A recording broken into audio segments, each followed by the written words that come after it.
pagi. Silakan ketua kelas pimpin doa. Marilah teman-teman sebelum memulai pembelajaran pagi ini, marilah berdoa menurut agama dan kepercayaan masing-masing. Berdoa dalam hati, mulai. Berdoa selesai.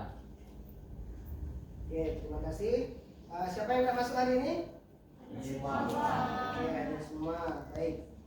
Tetap semangat walaupun beberapa hari ini kita kondisinya hujan terus ya. Usahakan pakai mantel, pakai jas hujan, naik motornya hati-hati. Untuk kegiatan pembelajaran kita pada pagi hari ini, kita akan melakukan penerapan kecerdasan artifisial dalam bidang umum dan khusus. Nah, itu tujuan pembelajaran kita pada pagi hari ini.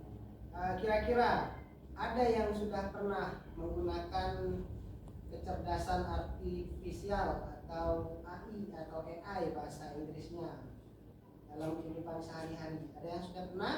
Sudah. Oke. Nah, coba jawabnya angkat tangan ya. Tidak apa-apa. Silakan disampaikan. Apa yang sudah kalian manfaatkan dari si AI tadi? Aku Mencari jawaban yang tidak diketahui, Pak. mencari jawaban yang tidak diketahui. Oke, ada yang lain? Oke, Sri, silakan. Mendesain gambar, Pak. Mendesain gambar. Menggunakan apa kemarin desainnya? ChatGPT. ChatGPT. Oke, baik. Terima kasih untuk Dava dan Sri atas pendapatnya. Beri tepuk tangan. Oke, ya itu salah satu contoh dari pemanfaatan CAI dalam kehidupan sehari-hari. Yang sering dilakukan itu adalah bisa menjawab soal yang diberikan. Misalnya AI itu bermanfaat untuk tadi mendesain ya yang disampaikan oleh Sri rekan kalian. Nah, hari ini sesuai dengan TP kita akan menerapkan. Jadi dikelompokkan nih bidang umum dan bidang khusus. Selanjutnya langkah pembelajaran hari ini kalian akan Bapak kasih sedikit materi presentasi, kemudian ada file PDF-nya, silahkan dibaca nanti, dan pada akhirnya kalian akan membuat sebuah peta konsep. Oke, ada yang sudah pernah buat peta konsep? Ada ya. Nah, buat seperti itu nanti intinya menerapkan bidang umum dan khusus. Nanti Bapak kelompokkan siapa saja yang bagiannya bidang umum misalnya, bidang khususnya siapa saja. Nanti kalian buat seperti itu. Setelah dibuat, nanti kalian silahkan untuk melakukan presentasi di depan. Nah, ada yang ingin ditanyakan? Tidak. Oke. Adapun manfaat kita mempelajari materi ini dalam kehidupan sehari-hari. Jadi kalian bisa, yang pertama tuh kalian tahu nih nantinya, oh ternyata saya pernah melihat nih dalam misalnya industri perkebunan, ternyata mereka itu sudah memanfaatkan AI untuk produksinya. Kemudian dalam pembelajaran, nah mungkin kalian sudah menerapkan, tapi kalian tidak tahu nih ini masuknya ke dalam kelompok yang mana dalam penerapan si kecerdasan artifisial ini. Nah, ini adalah materi yang akan kita pelajari. Dia dibagi menjadi dua. Dalam bidang umum tersendiri, ini ada ekonomi dan bisnis. Bagaimana sih AI ini bekerja memudahkan seorang ekonom ataupun seorang pebisnis dalam menjalankan proses bisnisnya. Misalnya kalian mungkin sering menggunakan sebuah aplikasi untuk penjualan. Apa itu aplikasi penjualan yang sering kalian pakai misalnya? Shopee, kemudian ada apa lagi selain Shopee? Nah, apa nak? Lazada atau segala macam jenisnya itu akan memudahkan seorang bisnismen atau pebisnis untuk memasarkan produknya.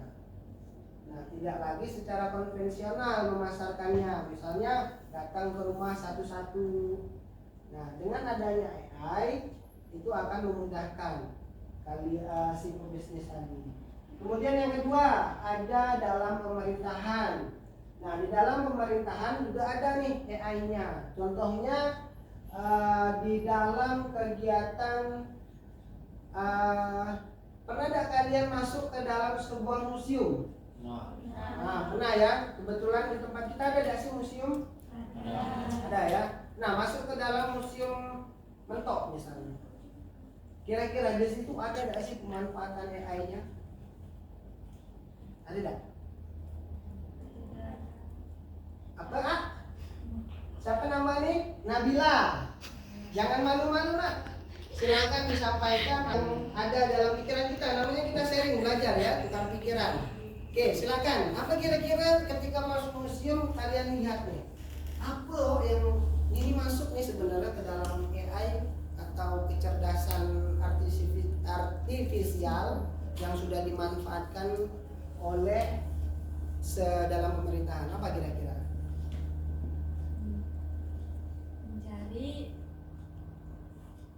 Mencari informasi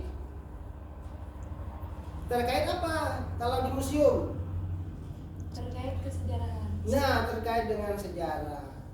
Misalnya di dalam kita tengah masuk museum nih, kalian dihadapkan oleh sebuah komputer yang bisa touchscreen itu kan. Nah kemudian kalian cari-cari nih, oh ternyata di sini misalnya titik A itu ada sejarahnya, misalnya ini adalah rumah pengasingan Bung Karno, gitu kan, ada kan di museum kita itu kan. Nah itu sudah memanfaatkan AI. Sampai ada suatu website itu, nanti Bapak kasih PDF-nya untuk kalian pelajari, itu bisa melihat si AI itu tersendiri, dia bisa melihat usia dari pohon. Nah hasil scanannya itu bisa kelihatan, itu mendapatkan informasi misalnya pohon ini sudah tumbuh berapa ratus tahun yang lalu. Itu salah satu pemanfaatan AI-nya. Nah dalam dunia pendidikan, pernah tidak kalian kira-kira yang sama lah dengan yang tadi, kira-kira nih ternyata kami ini udah pakai AI dalam dunia pendidikan selain mencari jawaban soal. Ada tak? Mungkin pas SMP saya ingat-ingat pernah nih, kami pernah Pak buat AI dengan kayak gini nih untuk kegiatan pembelajaran. Ada tak? Tidak ada ya? Yakin ada? Kalian pas COVID itu kelas berapa kemarin? 4 SD ya? 4 atau 5. Kalau tugasnya yang diberikan kemarin secara gimana itu pas COVID kemarin? Daring kan? Dalam jaringan, artinya menggunakan sebuah platform kan? Nge-zoom berarti kalian? Udah pas udah nge-zoom oh? Nah, kalian pernah dengar LMS gak? Learning Management System. Jadi dia sistemnya kalian misalnya ada tugas A, kalian kerjain, kalian harus step itu ada langkah-langkahnya. Ngerjain modul A dulu, baru modul B, modul C secara bertahap. Gak bisa nih tiba-tiba kalian langsung ngerjain modul D. Nah, tapi kalian harus mengerjakan step modul A dulu, modul B, modul C dan seterusnya seperti itu. Pernah ada? Tidak. Oke, nanti di itu ya. Nanti kita coba. Bapak ada salah satu contohnya LMS dalam pemanfaatan AI dalam dunia pendidikan. Oke, selanjutnya dalam bidang umum pemanfaatannya atau penerapannya itu bidang kesehatan. Nah, bidang kesehatan lebih banyak lagi pemanfaatan AI-nya. Dengan si AI ini kalian bisa, bukan kalian, dokter itu bisa mendiagnosa penyakit. Nah, misalnya sudah stadium berapa, misalnya mahnya udah akut atau belum. Ada beberapa menggunakan kamera yang dimasukkan ke dalam organ tubuh kalian. Misalnya ada, mohon maaf itu mungkin ada kayak tumor gitu kan. Nah, secara kasat mata tidak kelihatan. Di ronsen itu juga termasuk AI, ronsen tadi atau MRI tadi. Nah, dimasukin alat secara langsung misalnya dari kerongkongan kita untuk melihat, mendeteksi suatu penyakit, mendiagnosa namanya. Itu salah satu pemanfaatan dari AI. dalam bidang kesehatan. Kalau industri dan manufaktur banyak sekali robot-robot yang sudah diciptakan, AI yang sudah diciptakan. Kalau kalian pernah ada ke suatu pabrik misalnya Toyota gitu, pernah ya?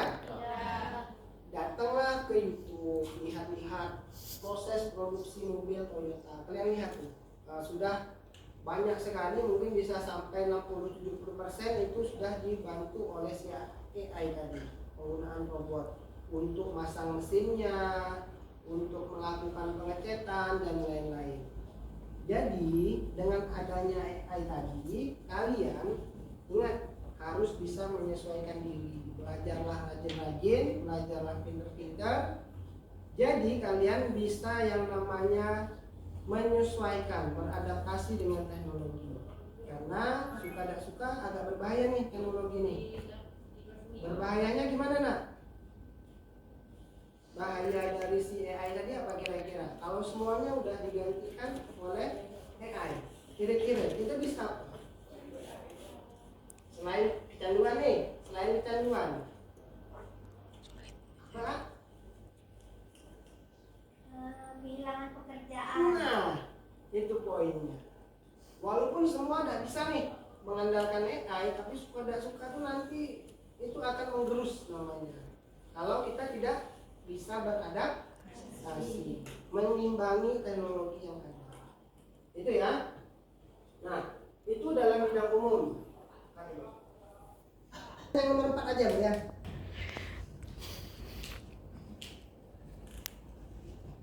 Oke, selanjutnya dalam bidang khusus penerapan perangkat kecerdasan artifisial. Nah, di situ ada agribisnis, agroteknologi dalam sektor agribisnis modern. Ini lebih spesifik lagi. Kalau tadi kan sifatnya umum nih. Nah, sekarang dia lebih spesifik. Pernah lihat suatu perkebunan yang sistemnya itu menggunakan pipa, ya. Terus media tanam itu adalah air atau busa. Pernah tidak lihat itu di lingkungan sekitar kalian? Nah, apa itu namanya?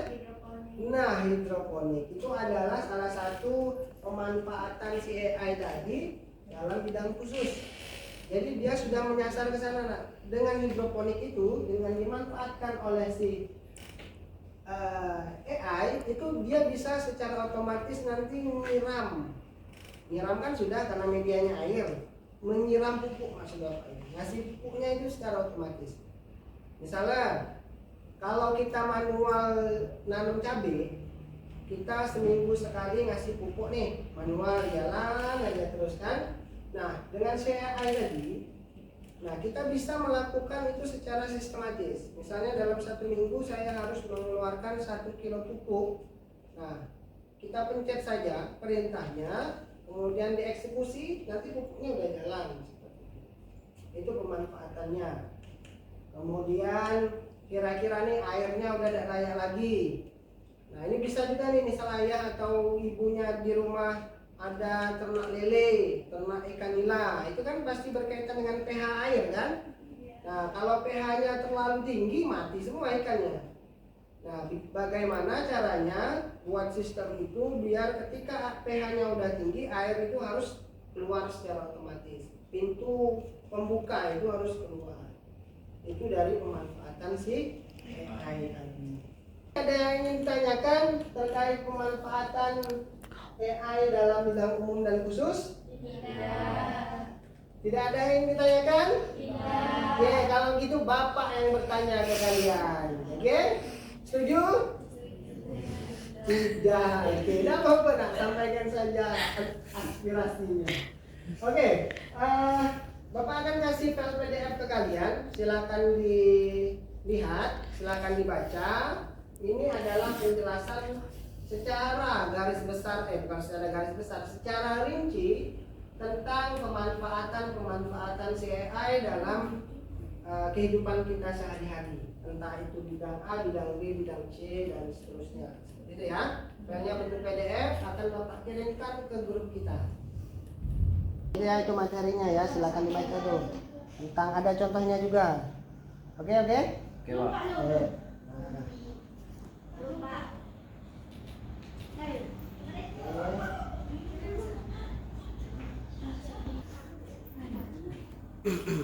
Kalau ada yang ingin ditanyakan, boleh. Nah, itu kalau ada sumber juga, buku cetaknya boleh dibuka ya.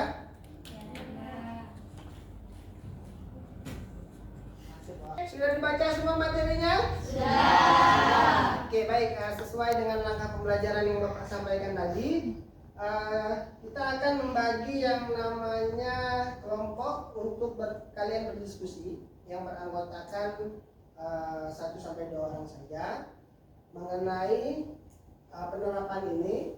Kalian buat contohnya hingga nanti kalian desain itu di sebuah peta konsep. Misalnya ketemu nih penerapan AI dalam bidang khusus. Tadi kan Bapak kasih contoh agrobisnis kan. Nah, bisa dipakai lagi berarti ya agrobisnis ya. Misalnya pemanfaatan hidroponik, tadi mengukur pH tanah. Kasih gambarnya di dalam peta konsep itu. Jadi tengahnya penerapan kecerdasan AI dalam bidang agrobisnis. Bawah samping kiri kalian buat berkreasi lah, boleh samping kirinya kalian tulis contohnya, sebelah kanannya gambar, baru ada penjelasan, tulis nama kelompoknya. Seperti itu ya. Ada pertanyaan sampai di sini? Ya. Yakin tidak ada pertanyaan? Oke.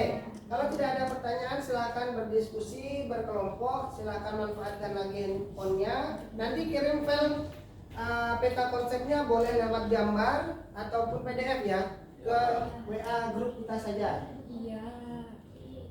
Oke, silakan dikerjakan. Oke ya, didiskusikan ya. Bidang apa? Bidang apa yang dicari? Apa? Penerapan KA pada bidang kesehatan. Oke, kesehatan ya. Sip. Kalian bidang agrobisnis ya? Oke, saya maka ini bisnis juga. Contoh sumbernya boleh dikasih lihat ya.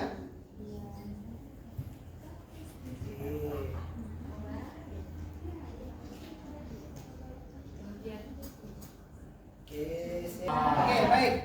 Kita lanjutkan presentasi kelompok untuk menjelaskan apa hasil diskusi yang sudah kalian cari ya. Nah, berhubung hari ini tanggal 3, jadi kelompok 3 yang maju ya. Oke, silakan kelompok 3, Dapa dan Bayu maju ke depan. Assalamualaikum warahmatullahi wabarakatuh. Waalaikumsalam warahmatullahi wabarakatuh. Perkenalkan, nama saya Bayu Arliansyah. Dan saya Dapa Franda. Kami dari kelompok 3 akan mempresentasikan hasil kerja kami yang akan disampaikan oleh teman saya. Penerapan KA pada bidang kesehatan. Robot untuk operasi bedah. Robot bedah seperti robot Da Vinci yang digunakan dalam operasi prostatektomi dan bedah jantung, menunjukkan integrasi teknologi robotik canggih untuk mengontrol gerakan halus dan presisi selama operasi. Sistem AI pada robot membantu memproses data dari sensor-sensor untuk mendeteksi dan merespon perubahan kondisi selama prosedur, serta memberikan umpan balik langsung kepada ahli bedah. Diagnosis penyakit menggunakan citra medis, menganalisis foto röntgen, CT scan, MRI dan citra medis lainnya dengan memanfaatkan teknologi AI seperti machine learning untuk mendeteksi atau mendiagnosis penyakit, misalnya diagnosis kanker paru-paru, penyakit jantung, penyakit hati dan lain sebagainya. Sumber yang kami ambil dari sumber prudensial.co.id. Serta kami gambar contoh sebagai gambar alat bedah, robot alat bedah untuk membedah penyakit yang berada dalam tubuh, alat ronsen dan MRI. Sekian presentasi dari kelompok kami. Jika ada yang ingin ditanyakan, silahkan. Oke, silakan bagi teman-teman yang ingin ingin bertanya atau ada sesuatu yang belum dipahami mengenai contoh penerapan kecerdasan artifisial pada bidang kesehatan. Oke, silakan yang ingin bertanya.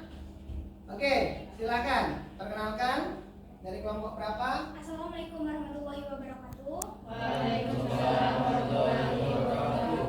Perkenalkan, saya Julianti dari kelompok 1. Di sini saya ingin bertanya, dari presentasi teman-teman tadi ada mengenai mental learning. Jadi saya ingin bertanya, apa itu mental learning? Terima Oke. kasih. Mau ditampung dulu atau langsung dijawab? Langsung jawab. Oke, baik, silakan langsung dijawab pertanyaan dari kelompok 1 mengenai apa itu machine learning. Baik, kami akan menjawab.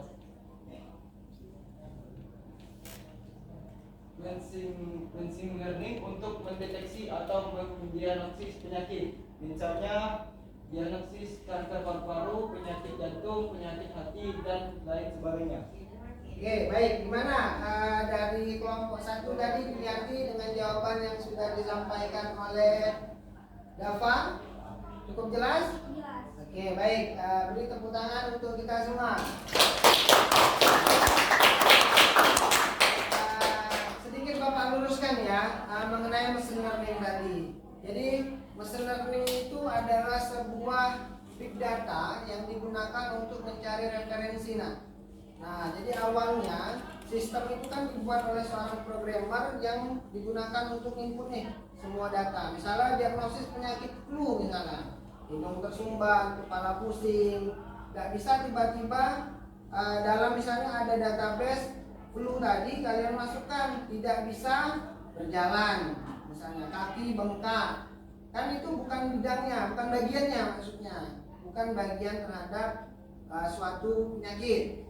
Nah, jadi fungsi machine learning tadi adalah untuk menjadi data rujukan terhadap suatu diagnosa penyakit. Seperti itu ya.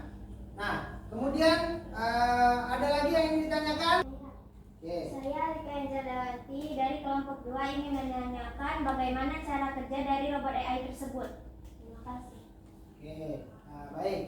Cara kerja dari robot AI tersebut, silakan kelompok 3 dijelaskan gimana sih cara kerja dari robot itu. Membedah secara otomatis yang dilakukan oleh robot itu sendiri. Oke, cara kerjanya adalah membedah secara otomatis. Apa yang dibedah nih? Penyakit, Pak. Penyakitnya dibedah. Oke, untuk mengambil sesuatu ya misalnya. Oke, baik. Gimana? Kelompok 4 atas jawaban dari kelompok 3. Puas. Oke. Sedikit Bapak luruskan ya mengenai cara kerja atau proses operasi bedah dengan menggunakan robot. Jadi ini tidak menggantikan yang namanya dokter ya, tapi proses pembedahannya yang dibantu oleh robot. Misalnya ada di suatu negara ketika kita akan mengambil yang namanya suatu kanker misalnya di kepala nih. Nah, itu sudah menggunakan bantuan robot tadi. Jadi kulit luarnya dibelah dulu, kemudian tengkoraknya gergaji dipotong oleh si yang namanya robot. Tapi ini bekerja sama dengan tadi machine learning. Dimasukkan dulu input datanya, prosesnya dia menjadi sistem pakar seperti itu. Gimana? Atas jawabannya kelompok 4. Oke, cukup. Baik, silakan duduk. Baiklah, sekian dari kelompok kami. Maaf jika ada salah kata. Assalamualaikum warahmatullahi wabarakatuh. Waalaikumsalam warahmatullahi wabarakatuh. Oke, beri tepuk tangan untuk kita semua. Oke, kita lanjutkan untuk langkah pembelajaran selanjutnya.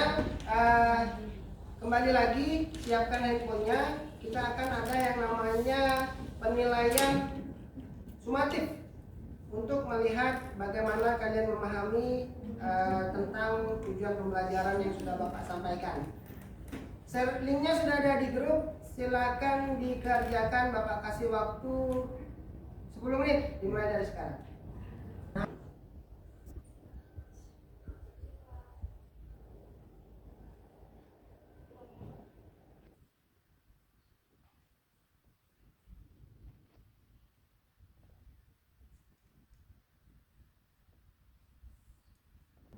Oke, selanjutnya untuk kegiatan penutup ada sedikit refleksi yang harus kalian isi mengenai bagaimana kalian terkait materi pembelajaran hari ini. Apakah cara penyampaiannya, teman kalian berdiskusi, apa yang menyenangkan dari kegiatan pembelajaran kita pagi hari ini. Nah, itu silakan diisi. Kembali lagi buka di link yang sudah Bapak sertakan di grup. Oke, silakan dikerjakan. Oke, terkait dengan kesimpulan kegiatan pembelajaran pada pagi hari ini, ada yang bisa menyampaikan? Bidang umum lebih meluas. Oke, kalau bidang umum lebih luas, ada lagi? Kalau bidang khusus lebih spesifik ke bidang usaha atau industri. Oke, sip. Ada lagi dah kesimpulannya? Oke, baik. Nah, Bapak tadi kesimpulan lagi ya. Tadi sudah disampaikan oleh si Bayu. Kalau umum itu sifatnya luas, kalau khusus dia sudah mengerucut nih sesuai bidangnya masing-masing. Nah, berarti AI pemanfaatannya itu tidak hanya dalam menghasilkan gambar, tidak hanya mencari jawaban. Ya, pemanfaatannya banyak ternyata dalam kehidupan kita sehari-hari. Kita sudah memasuki tahap penutup. Sekarang kita sudah juga melakukan evaluasi dan refleksi. Ternyata hasil evaluasi yang sudah kalian kerjakan mengenai pembelajaran kita, alhamdulillah nilainya cukup memuaskan. Beri tepuk tangan untuk kita semua. Oke, mengenai refleksinya Bapak lihat ada yang agak kurang menyenangkan dalam melakukan kegiatan pembelajaran ini, itu terkait dengan presentasi ya. Tapi ada apa-apa, ini melatih kalian nanti ketika kalian sudah terjun ke dunia kerja ataupun lingkungan masyarakat, kalian harus bisa yang namanya public speaking. Nah, dilatihnya sejak kapan ya? Kayak inilah, presentasi di kelas, melatih keberanian kalian untuk menyampaikan suatu ide. Itu dibentuknya dengan cara yang seperti ini. Karena semakin sering kalian ngomong di depan, semakin sering kalian membaca, mencari informasi, itu akan lebih baik lagi nanti penyampaian informasi atau materi yang ada. Seperti itu ya. Jadi jangan merasa takut, jangan merasa sedih kalau seperti tadi ada kelompok Rike presentasi tapi nilainya cara ngomongnya masih kurang baik, tidak masalah. Itu melatih kalian untuk menjadi pribadi yang lebih baik. Itu tentang refleksinya. Oke, untuk pertemuan selanjutnya kita akan melakukan yang namanya praktek pembuatan dari prompt. Nah, jadi bagaimana kita membuat sebuah AI dalam hal penyuntingan teks seperti itu ya. Oke, untuk pertemuan selanjutnya ada yang ingin ditanyakan? Tidak. Ada dah? Tidak. Oke, tidak ada.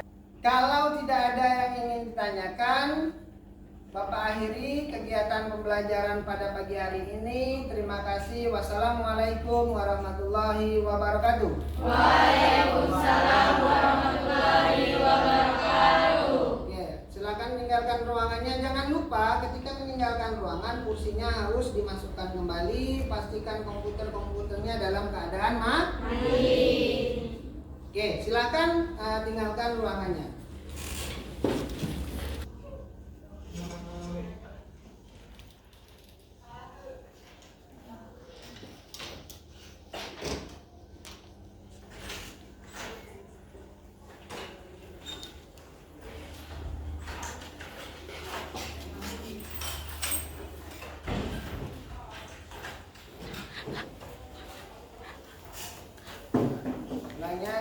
Jalan ya.